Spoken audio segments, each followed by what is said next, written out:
जीवन में सफल होना है तो मेहनत पर विश्वास कीजिए, किस्मत तो जुए में आजमाई जाती है।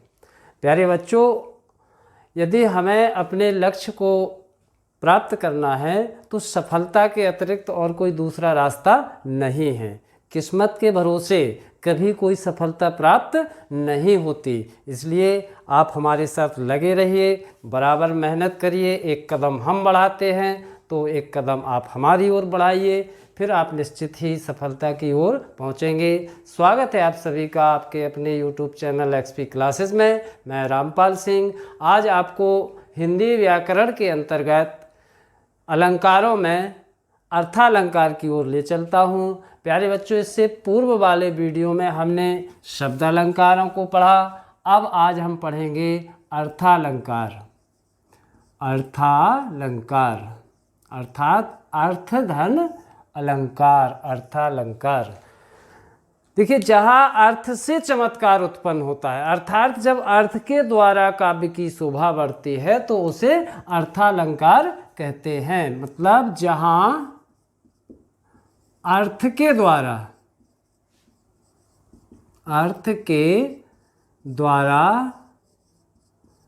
काव्य की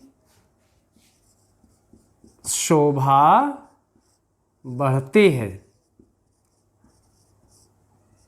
जहाँ अर्थ के द्वारा काव्य की शोभा बढ़ती है उसे अर्थालंकार कहते हैं। ठीक, और इनमें से जो प्रमुख अलंकार हैं केवल उन्हीं का हमें अध्ययन करना है जो आपके कोर्स में आए हुए हैं, जो आपके सिलेबस में हैं। और ये जो अलंकार हैं बच्चों, 9th लेवल से लेकर के कक्षा 9 से लेकर के कक्षा 12 तक के सभी बच्चों के लिए, चाहे वो CBSE से हो या UP बोर्ड या अन्य किसी बोर्डों से हो, हम इतने अलंकार आपको पढ़ा देंगे कि सबके लिए उसमें आपके हिसाब से, आपके सिलेबस के हिसाब से अलंकार मिल जाएंगे। ठीक है, तो इस सभी के लिए समान रूप से उपयोगी है 9th 10th 11th and 12th। ठीक, तो चलिए, अर्थालंकार क्या बताया मैंने कि जहाँ अर्थ के द्वारा काव्य की शोभा बढ़ती है। अभी तक हमने जो 3 अलंकार पढ़े उसमें शब्द से चमत्कार उत्पन्न होता था, परंतु अब इसमें अर्थ से चमत्कार उत्पन्न होगा। तो प्रमुख अर्थालंकारों में सबसे पहला अलंकार है उपमा। क्या है? उपमा। ठीक, तो उपमा अलंकार क्या है? उपमा अलंकार है, उपमा अलंकार, इसका जो परिभाषा है, उपमा अलंकार की परिभाषा वो होती है जहाँ उपमेय और उपमान, जहाँ उपमेय और उपमान में साधारण धर्म के आधार पर, साधारण धर्म के आधार पर समानता दिखाई जाती है, समानता दिखाई जाती है। ठीक, जहाँ उपमेय और उपमान में साधारण धर्म के आधार पर समानता दिखाई जाती है उसे उपमा अलंकार कहते हैं। अब बच्चों, यहाँ पे कुछ चीज़ें समझ में आनी चाहिए आपको कि उपमेय क्या है, उपमान क्या है और ये साधारण धर्म क्या है। ठीक, तो जब तक हम इन चीज़ों को नहीं समझेंगे, इन शब्दों को नहीं जानेंगे, तब तक हम उपमा अलंकार को क्या जानेंगे। तो उपमेय देखते हैं क्या है, बहुत आसान है बच्चों। उपमेय का मतलब होता है जिसकी उपमा दी जाए, जिसकी उपमा दी जाए, ठीक, वो कहलाता है उपमेय। ठीक है, जैसे कि आपके मुँह है, हाथ, पैर आदि। ठीक, यानी जो अंग आदि होते हैं, हाथ पैर अंग आदि, यानी जो शरीर के अंग आदि होते हैं वो होते हैं उपमेय। ठीक, और बात आती है उपमान की, तो उपमान वो होते हैं जिनसे उपमा दी जाए। उपमान का अर्थ होता है, उपमान जिस शब्द से उपमा दी जाए। ठीक, जैसे सूर्य, चंद्र, कमल आदि प्राकृतिक वस्तुएं, प्राकृतिक वस्तुएं ये। ठीक, सूर्य, चंद्र, कमल आदि प्राकृतिक जो वस्तुएं होती हैं वो उपमान होते हैं। तो बड़ा आसान हो जाएगा आप लोगों को समझने के लिए कि जो शरीर के अंग आदि होते हैं वो उपमान होते, वो उपमेय होते हैं, और जो सूर्य, चंद्र, कमल, हिरणी, मोरनी इत्यादि इत्यादि जो होते हैं वो सब उपमान होते हैं। अर्थात जिसकी हमें उपमा दी जानी है, जिसकी हमें सुंदरता इत्यादि बतानी है तो वो उपमेय है, और जिसके द्वारा बतानी है वो है उपमान। अब तीसरी बात आती है आपकी साधारण धर्म की। तो साधारण धर्म क्या है? साधारण धर्म का मतलब ये होता है कि उपमा के लिए कोई ना कोई सहारा तो चाहिए। किसके आधार पे हम आखिर तुलना कर रहे हैं, किसके आधार पे आखिर हम समानता दिखा रहे हैं। ठीक, तो ये कहलाता है साधारण धर्म का मतलब मैं आपको बता दूंगा इंग्लिश में तो आप समझ जाएंगे। साधारण धर्म अर्थात कॉमन, ठीक, कॉमन चीज, यानी जो दोनों में कॉमन हो। ठीक, वो कहलाती है क्या? साधारण धर्म। ठीक, जैसे मैं आपसे कहूं कि हरिपद कोमल कमल से। ठीक, तो देखिए हरि के जो पद हैं वो उपमेय हो गए क्योंकि इन्हीं की तो कोमलता दिखानी है, और उपमान क्या है? कमल। अब पदों की और कमल की आखिर समानता क्यों दिखाई गई है? क्योंकि दोनों में कॉमन चीज क्या है? हरि के पद भी कोमल है और कमल भी कोमल होता है। तो जो हरिपद कोमल कमल से जो कोमल शब्द आया है वो कहलाएगा आपका साधारण धर्म। ठीक, समझे? तो अब ये परिभाषा हो गई उपमा की, और ये मैंने उनके जो शब्द आने वाले हैं उनका अर्थ बता दिया। ठीक, उपमेय का, उपमान का और साधारण धर्म इत्यादि का। ठीक, अब इसके बाद हम बात करते हैं उपमा के अंगों की। ठीक, उपमा के अंगों की बात करते हैं। उपमा के अंग, उपमा के अंग। ठीक, तो बच्चों उपमा के 4 अंग होते हैं। कितने अंग माने गए हैं? 4 अंग। ठीक, कौन? एक तो होता है उपमेय, एक होता है उपमान, एक होता है साधारण धर्म, साधारण धर्म, और एक होता है वाचक, वाचक शब्द। ये उपमा के 4 अंग माने गए हैं। ठीक, तो देखिए उपमेय मैंने आपको बता ही दिया है, उपमान भी आपको बता चुका हूँ। साधारण यानी कॉमन चीज़ जो दोनों में समान रूप से पाई जाए वो साधारण धर्म है। और वाचक शब्द, वाचक शब्द देखिए सा, सी, से, ज्यों, त्यों, यथा, जथा, सरस, है ना, इस तरह से आते हैं ना। पीपर पात सरस मन डोला, तो देखिए जो पीपर का पात है ये उपमान है, और सरस जो है वो वाचक शब्द है, और जो मन है वो उपमेय है, और डोलना जो है वो साधारण धर्म है। ठीक है ना, क्योंकि मन की उपमा दी जानी तो जिसकी उपमा दी जाए वो उपमेय।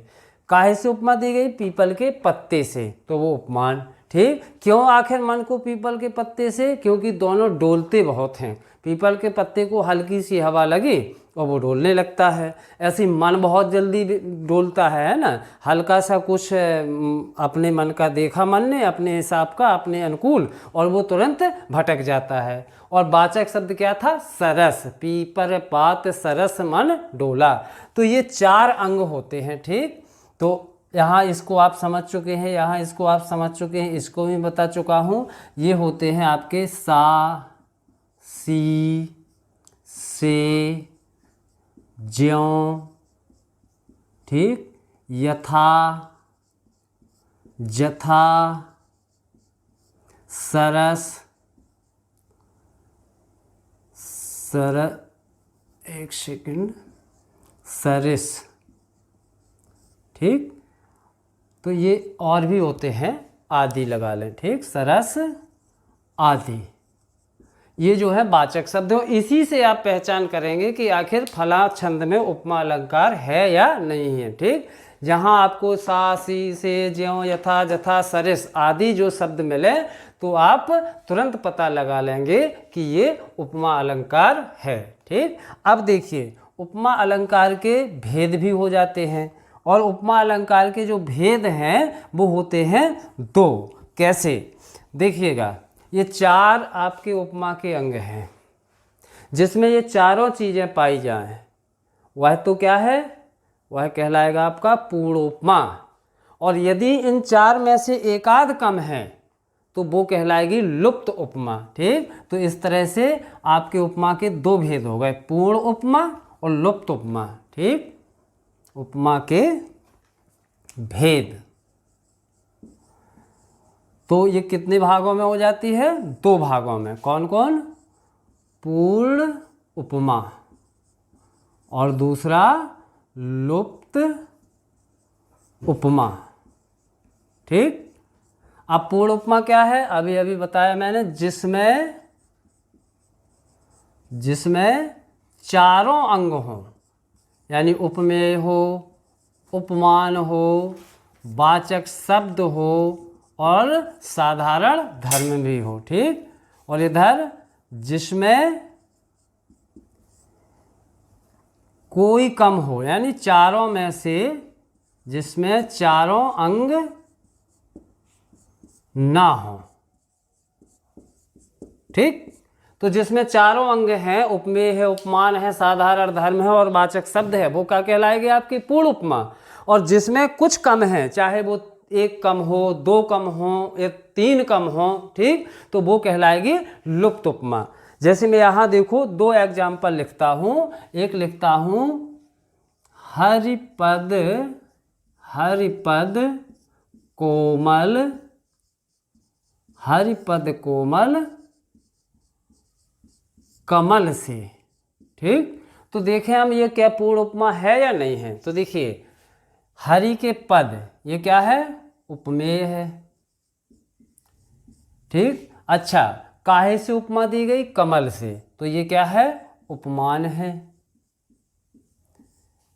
अब क्यों आखिर पदों को कमल कहा गया? दोनों क्योंकि कोमल हैं। तो ये क्या हो गया? ये हो गया आपका साधारण धर्म, यानी कॉमन बात। दोनों में कॉमन क्या है?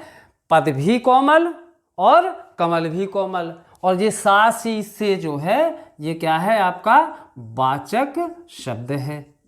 तो इसका मतलब ये पूरे चारों अंग मिल गए, 1 2 3 4। जब चारों अंग मिल गए तो ये क्या है? काय का उदाहरण है? ये है पूर्ण उपमा का, यानी ये उस पूरी उपमा है, ठीक। अब अगर हम कह दें कि सीता का मुख, सीता का मुख चांद सा है, सीता का मुख चांद सा है। तो गौर करिए आप, यहाँ किसकी उपमा देनी है? मुख की। तो मुख तो क्या हो गया? उपमेय, ठीक। काहे से दी गई? चांद से, तो चांद हो गया उपमान, ठीक। और सासी से क्या हो गया? वाचक शब्द। अब बताइए कि यहाँ मुख की जो तुलना है वो चांद से क्यों की गई, ठीक। ये यहाँ कहीं नहीं दिया गया, बस इतना कह दिया कि सीता का मुख चांद सा है। अब नहीं पता कि चांद जैसा गोल है, कि चांद जैसा उज्ज्वल है, कि चांद जैसा दागी है, जैसे चांद में कलंक हैं, दाग है ना। तो यहाँ ये तो कुछ नहीं कहा गया, केवल इतना कह दिया गया कि सीता का मुख चांद सा है। अब चांद में तो कई विशेषताएं होती हैं, गोल भी होता है, उज्ज्वल भी होता है, चांद में कलंक भी पाए जाते हैं। ठीक, तो कुल मिलाकर के ये इसमें 3 ही चीज़ें मिली हमें। क्या मिला? उपमेय मिला, उपमान मिला और वाचक शब्द मिला।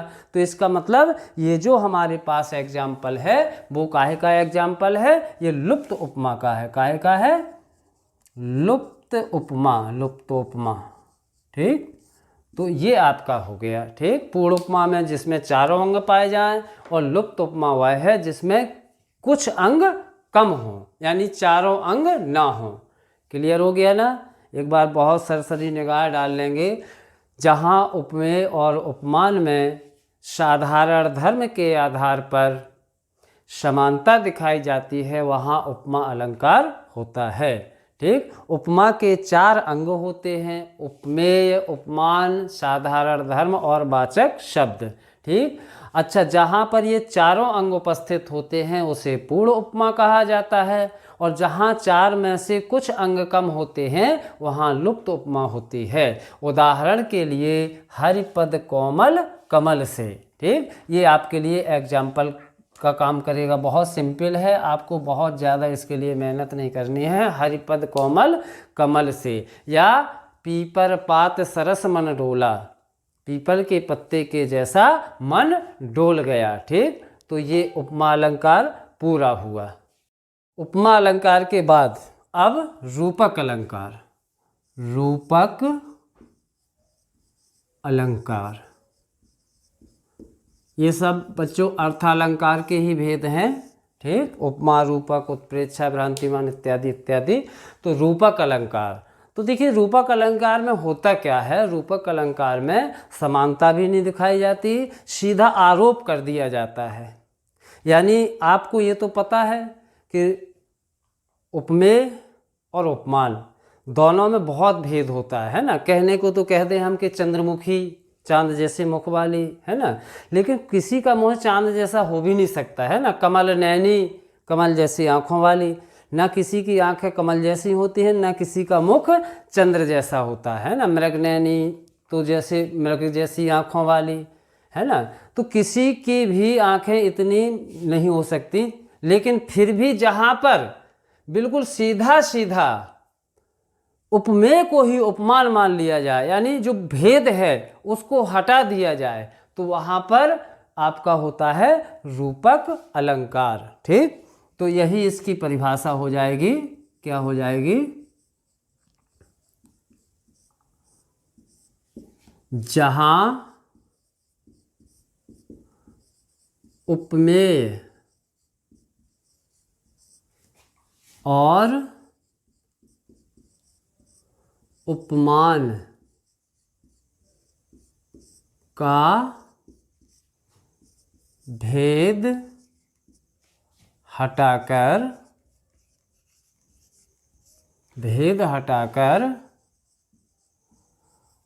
अभेद का आरोप किया जाए, अभेद का आरोप किया जाता है। जहाँ उपमेय और उपमान का भेद हटाकर अभेद का आरोप किया जाता है, अर्थात जो उपमेय और उपमान में अंतर होता है उसको खत्म करके वो सीधा अभेद का आरोप, यानी कोई भेद ही नहीं है, इस तरह से जब बताया जाए तो वहाँ रूपक अलंकार होता है। वहाँ रूपक अलंकार होता है।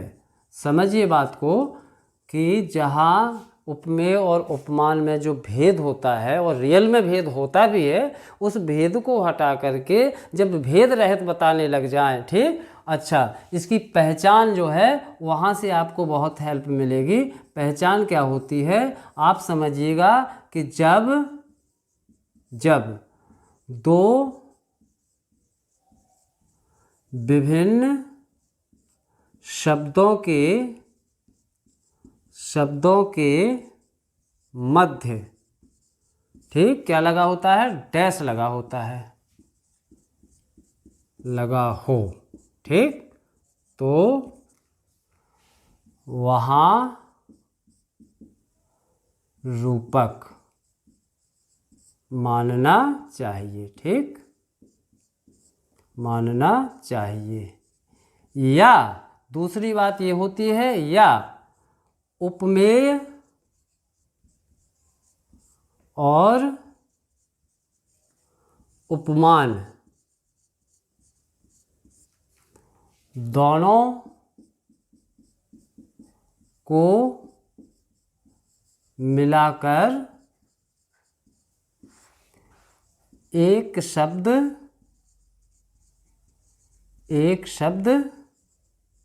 बना दिया जाए, ठीक।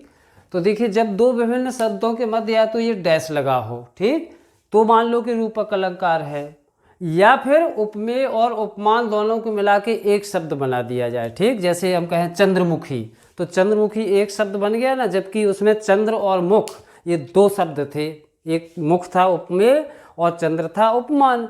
मृगनयनी, तो अब मृगनयनी जो है ये दो शब्द हैं, एक मृग और एक नैनी, लेकिन उन दोनों को मिला के एक शब्द बना दिया गया। तो इस तरह से आपको अगर कभी मिले कमल नयन, मृगनयनी, चंद्रमुखी, ठीक है ना, कमल लोचनी, तो ये समझ लें आप कि सब रूपक अलंकार हैं। या उपमेय उपमान के बीच में ये डैश मिले तो भी समझें, ठीक। तो जैसे हम देखें,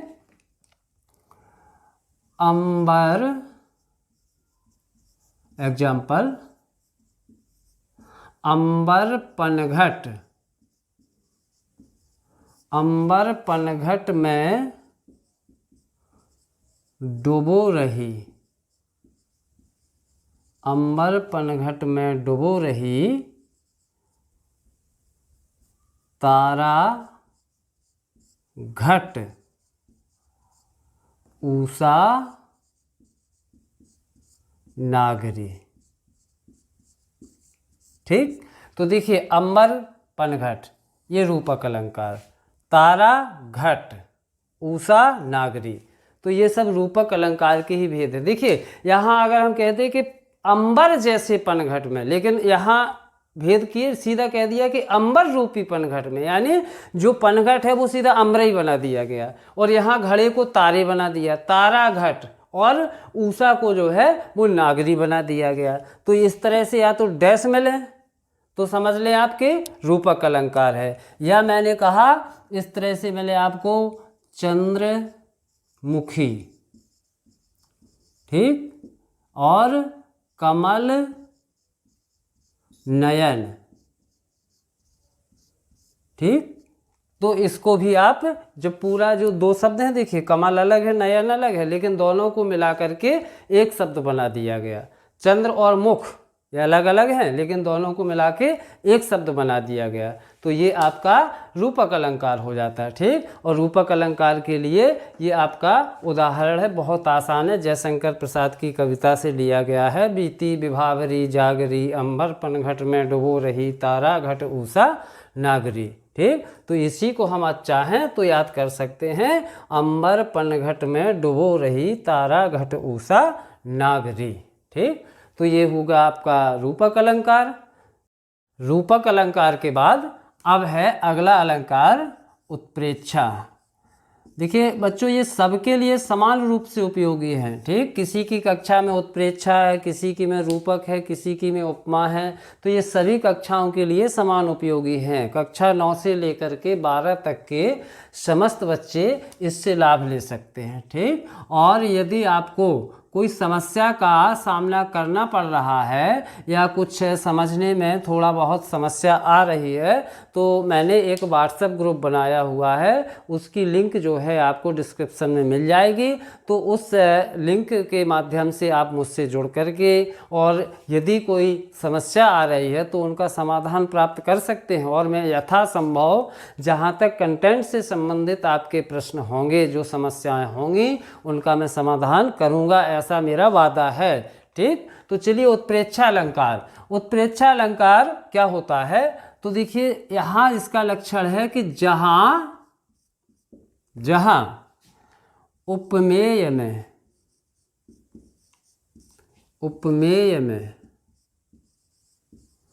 उपमान की,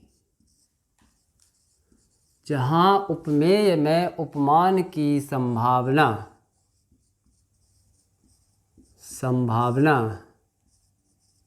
की जाती है, जहाँ उपमेय में उपमान की संभावना की जाती है, वहाँ क्या होता है? उत्प्रेक्षा अलंकार होता है। ठीक, ना तुलना होती है, ना अभेद का आरोप होता है, अपितु इसमें केवल संभावना होती है। ठीक है, तो ये तो परिभाषा हो गई आपकी। अब थोड़ी पहचान कैसे करें? ठीक है, पहचान, तो पहचान के लिए है प्यारे बच्चों कि जनु जनहु मनु मनहु, जनु जनहु मनु मनहु मनहु जानो मानो। जनु जनहु मनु मनहु जानो मानो, उत्प्रेक्षा जानो। बस इसे रट लो, उत्प्रेक्षा जानो।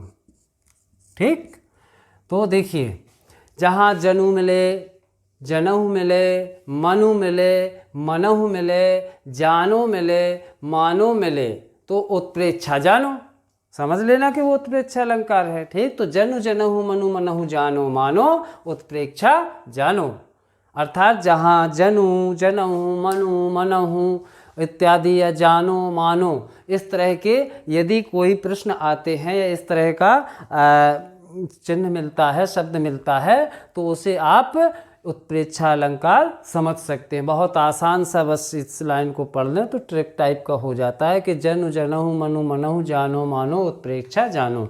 जैसे मैंने रूपक के लिए भी बताया है पहचान, उपमा के लिए भी बताई है, ये उत्प्रेक्षा के लिए। ठीक, जैसे देखो एग्जाम्पल देखते हैं, उदाहरण जो है आपका पढ़ा हुआ होगा, बिहारी जी का दोहा है, सोहत ओढ़ें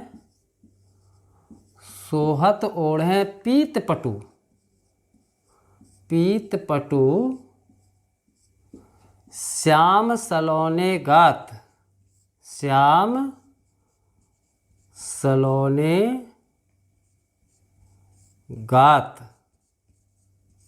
ठीक, और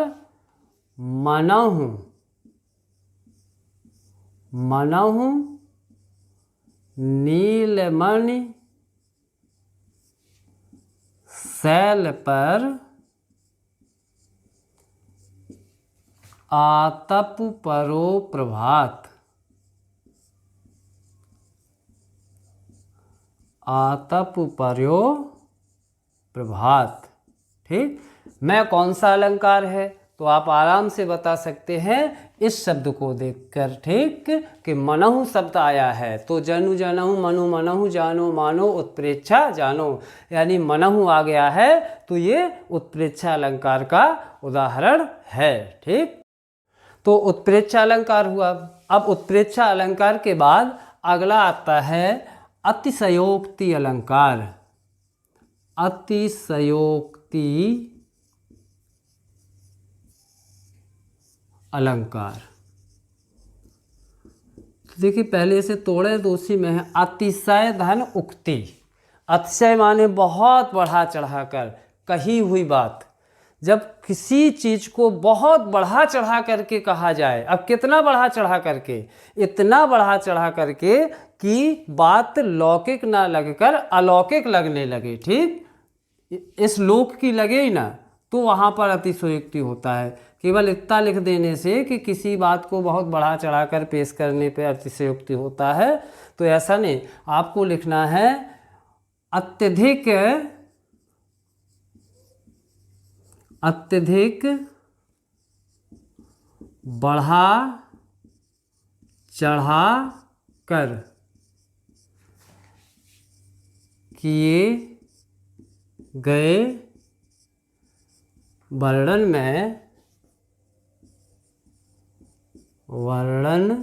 में जहाँ लोक सीमा का उल्लंघन हो जाए, ठीक, वहाँ अतिशयोक्ति अलंकार होता है। अतिशयोक्ति अलंकार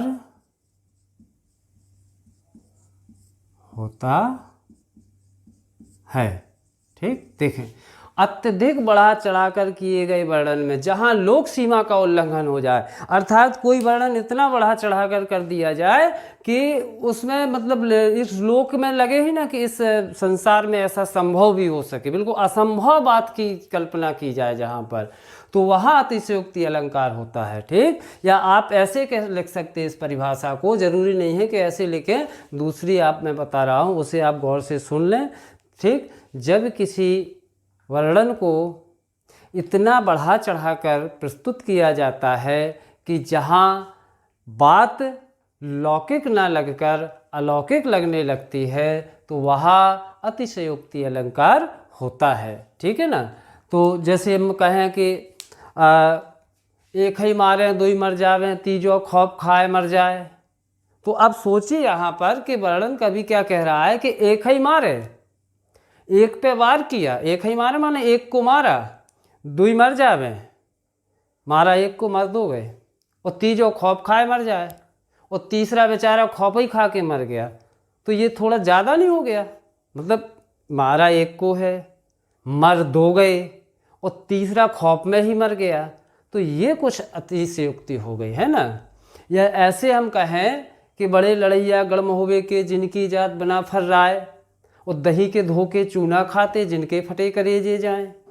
तो देखिए, गड़म होवे के लड़ैया इतने लड़ने, इतने वीर और योद्धा और साहसी हैं कि वो दही के धोके चूना खा रहे हैं और उन्हें फिर भी पता नहीं चल रहा है, तो ये कुछ अतिशयोक्ति लग रहा है। हनुमान की पूँछ में लगन न पाई आग, अभी आग लग नहीं पाई हनुमान की पूँछ में, और लंका सगरी जल गई, गए निशाचर भाग।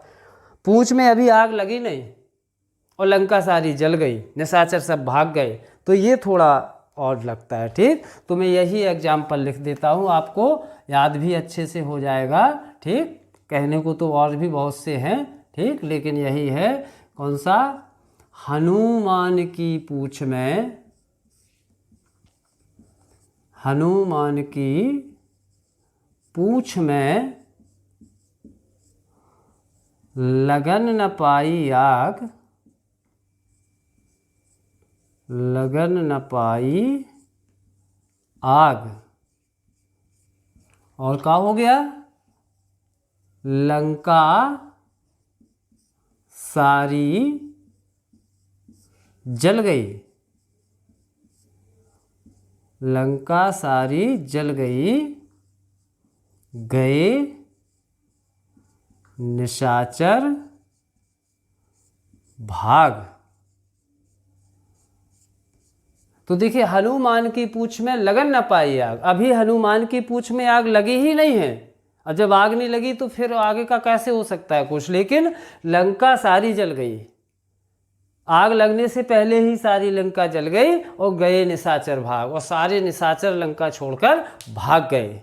तो ये अतिशयोक्ति अलंकार है, ठीक। तो आज का वीडियो हम बच्चों यहीं पे समाप्त करते हैं।